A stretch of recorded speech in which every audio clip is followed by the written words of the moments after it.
Hello! This week we studied Mali, and for one of our crafts we made an African drum. And I really wish I had one. We got to see one in class because one of the students has one at their house. Someday I will have one. They're usually have a base and then a rounded top with the drum bit on the very top. So we are going to make our drum out of cups. So you should have at least 3 of these left in your bag.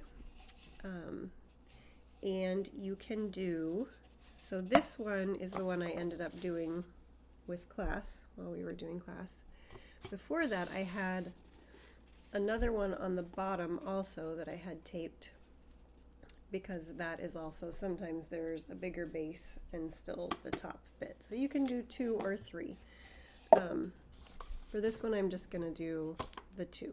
The only difference is you're going to use your masking tape and tape on the bottom bit if you want a really long, tall drum. Okay, so grab your paper cups, 2 or 3. You're going to want some paper, a piece of paper, a couple pieces of paper for the drum part on the top or bottom. You don't need both. I did that just with class. Tape and a pencil or something to mark your circle so you know how big you want your drum top to be.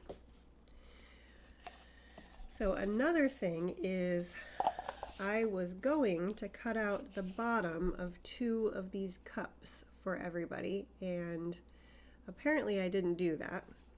I think I ran out of time before I needed to get the bags to people. So if you want, the actual drums are hollowed out, so there wouldn't be this separator in between. So if you want to change the sound a little bit, and it's not going to make a huge difference on the cups, so not a big deal, but you would want to cut out these 2 bottom areas, and I will do one just so you can see exactly what I'm talking about. But if you're doing that, maybe get a parent to help or be super careful. I had to stab into the middle there.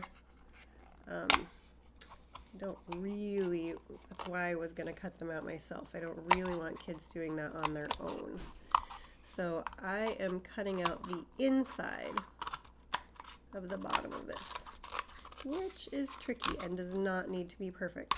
I say that a lot, don't I? It does not need to be perfect because none of these crafts need to be perfect. Sometimes when you think you mess something up, it actually turns out even cooler, or I think so anyway. All right, so if you want to cut out the bottom, you can do that. So that's what it would look like, and then I would cut out the other one and be able to see all the way through. And so the actual African drums, usually you can look straight through the bottom and see up to this top part where we're going to have our paper. But like I said, I also did both ends on this one, and I didn't mean to, but I ended up experimenting because they sound different when you get it tightly taped to when you get it kind of loosely taped, and I thought tight would be best. And it turns out my one that's kind of loose I think it's a better sound. Okay, so we've got our 2 cups. Let's put our top on one to begin with. So we did this with the rain sticks. I think maybe something else as well. I'm going to try to show you up here. I am going to just mark a circle around my cup just so that you can't see that. That's why I use Sharpies.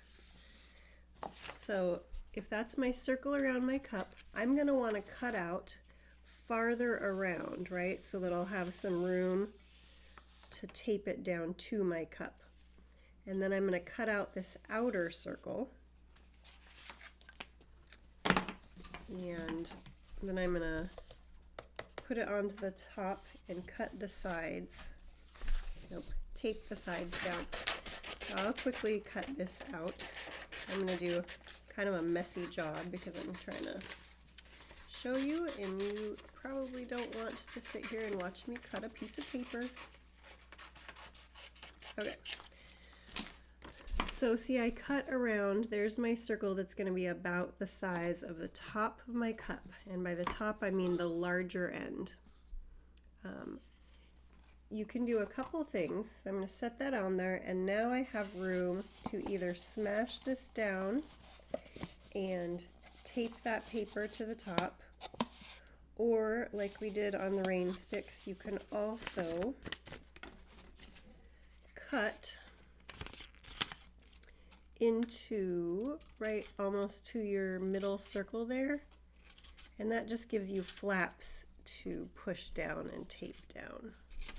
So either way, so I'm going to cut, and it doesn't matter how big these cuts are, that's just going to determine. So now I've got these cuts here, I can fold them down and I can tape them individually or just have it fold down a bit like that.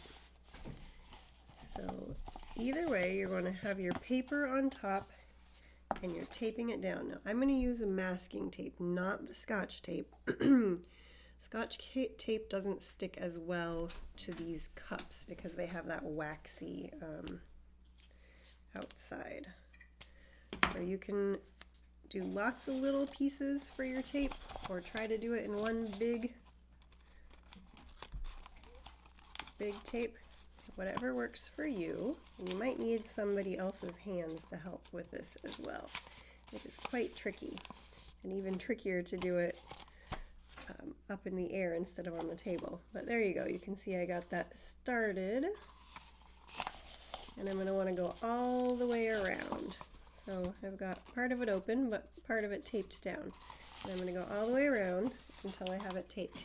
Now remember, I said I thought that it would sound better if you got this really tight, but it actually, to me, sounds a little louder if it's not as tight. So if you're trying to make it perfect and tight and get it on there, you might just give up on that and just kind of messily tape it on there. Makes kind of a good sound. So then we are going to, after you get your top on, which I didn't finish, but we can pretend, right? There we go. There's my finished side. Then we're going to tape this cup to this cup, same thing, just using our masking tape. And again, you might want somebody's hands to help hold this up, or one person to do the tape, or if you're extra talented with the tape, you might be able to do this.